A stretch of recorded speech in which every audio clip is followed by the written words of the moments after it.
In this video, we're going to explore the real reason why Sandra Dorsett was kidnapped by scavvers at the beginning of Cyberpunk 2077. The rabbit hole goes much deeper than what we first see during the rescue mission. What's up, everyone? Big Dan here. I make videos about RPGs and gaming commentary, so if you enjoy this video, be sure to smash that like button and subscribe to Big Dan Gaming. Without further ado, let's dive right in.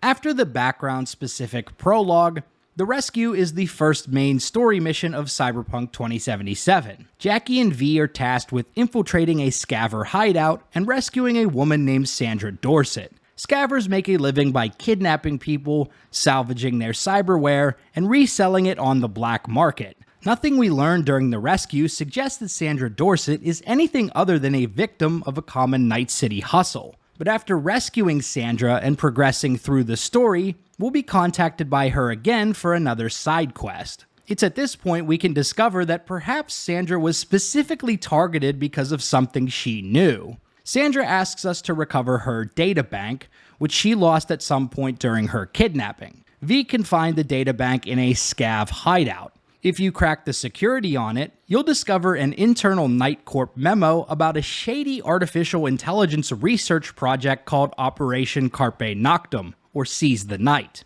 The tests have come back successful. The artificial intelligence CN07 has proven itself capable of bypassing commercial, device-specific, and macro security systems accessible to NightCorp employees of the lowest ranks. None of the test subjects were aware that this experiment was being conducted on them. In compliance with the orders it was given, CN07 focused mostly on subject HK13, which at the time of the experiment's commencement was classified as calm and empathetic. After a period of subliminal conditioning, as we predicted, HK13 began to display acute psychopathic behavior. The highlight was a dispute over coffee, during which HK13 strangled one of their colleagues, then jumped out the 16th floor window of the research facility. We will soon commence the next phase of the procedure and install the CN07 onto the devices of the actual target. I don't have to spell out the unethical nature of these experiments or the dangers of weaponizing technology that can induce cyberpsychosis. This is clearly a project that NightCorp would want to keep on the hush-hush, which brings us to how Sandra discovered it in the first place.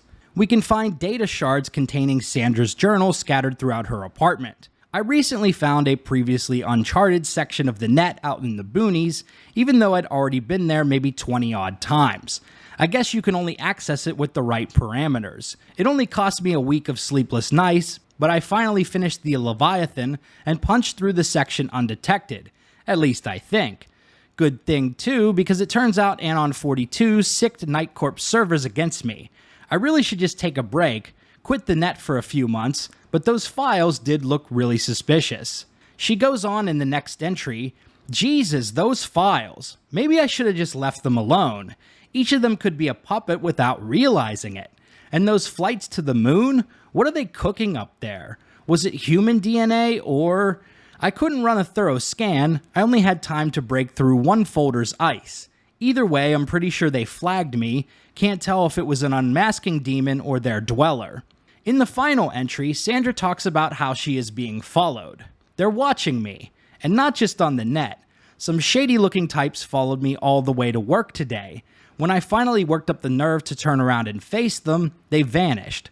Maybe I'm just paranoid, but I think they were speaking Russian. I'm starting to get a little freaked out. With these journal entries and the databank, we can paint a pretty clear picture of what went down.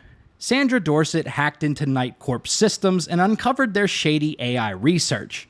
She was detected by a NightCorp netrunner, which tipped off the company about what she had done.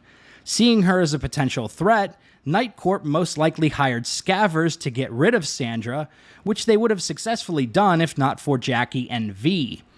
Sandra's standoffish and paranoid demeanor when we speak to her makes a lot more sense in this context.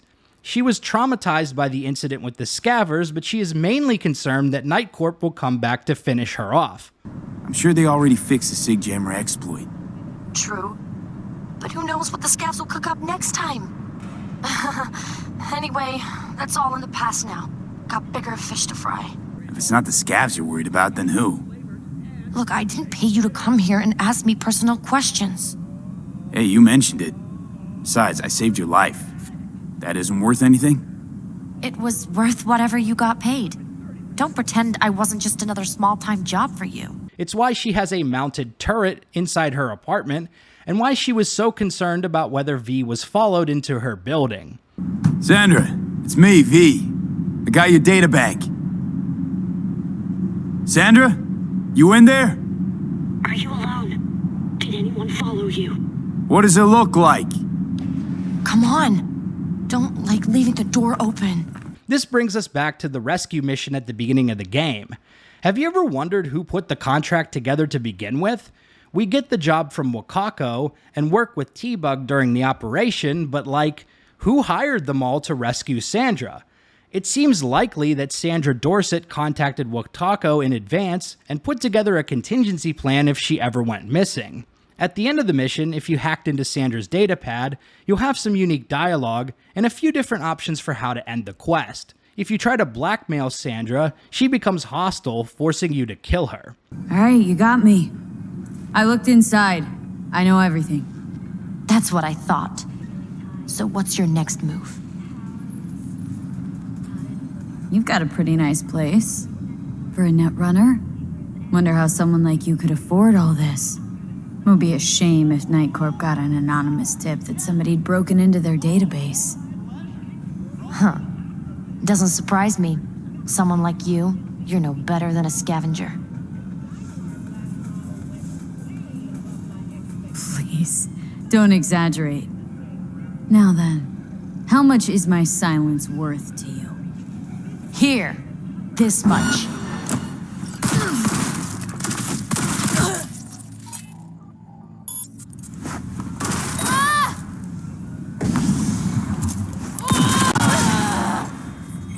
But I prefer to keep her secret and talk shop with her as a fellow netrunner. So what's your next move? To congratulate you, of course. Anyone who hacks NightCorp's earned my respect. Oh. Well, thank you.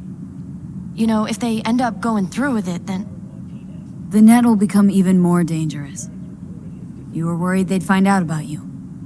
Exactly. NightCorp's secured up the ass. Can't just upload the usual blackout and fire shaft. You must have whipped up some angry demons. You zip them up in an imp? Yeah. Leviathan. Even Cerberus isn't enough if you want to punch through that kind of corpo ice.